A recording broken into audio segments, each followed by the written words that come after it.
السلام علیکم ناظرین گرامی، ویلکم ہے آپ کا ہمارے یوٹیوب چینل نالج لیب میں۔ ایک خاموش رات، ایک اچانک اعلان، ایران اور اسرائیل کی جنگ بندی ہو گئی۔ اس کے پیچھے حقیقت کیا ہے؟ کون جیتا، کون جھکا اور کون ہارا؟ اور اصل میں پردے کے پیچھے کیا ہو رہا ہے؟ ایران اور اسرائیل کے درمیان کئی دنوں سے جاری کشیدگی میں اچانک سیز فائر کا اعلان، دنیا دنگ رہ گئی۔ لیکن سوال یہ ہے کہ یہ سیز فائر آخر کیسے ممکن ہوا؟ کیا ایران جھک گیا؟ کیا اسرائیل کی ہار ہوئی؟ یا پھر کوئی تیسری طاقت خاموشی سے فیصلہ کن کردار ادا کر رہی ہے؟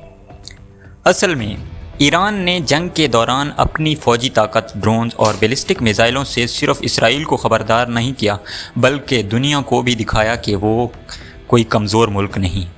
اور ناظرین گرامی، ساتھ ہی ساتھ یہ باتیں بھی میڈیا پر آئی ہیں کہ دنیا کی کچھ بڑی طاقتیں بیہائنڈ دا سین ایران کو سپورٹ کر رہی تھی۔ دوسری طرف اسرائیل اندرونی سیاسی دباؤ، معیشت کی تباہی اور بین الاقوامی تنہائی کا شکار ہو چکا تھا۔ امریکہ کی طرف سے بھی پیچھے ہٹنے کا واضح اشارہ دیا گیا تھا۔ اب آتے ہیں ہڈن فیکٹس کی طرف۔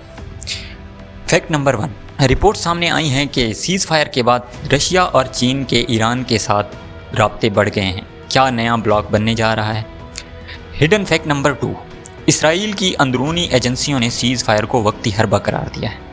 کیا یہ خاموشی کسی طوفان کا پیش خیمہ ہے؟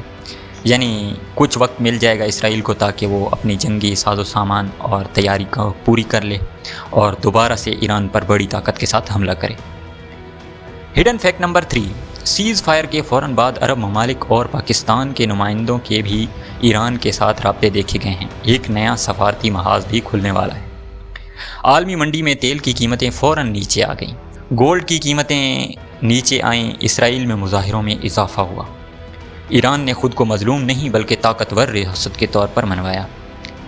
یہ سیز فائر مستقل امن نہیں بلکہ جنگی آرام ہے۔ اصل لڑائی ابھی باقی ہے۔ اگلا معرکہ شاید سائبر وار یا اسیسینیشن مہم کی صورت میں ہو، کیونکہ اسرائیل کو دنیا کا سب سے دھوکے باز ریاست مانا جاتا ہے۔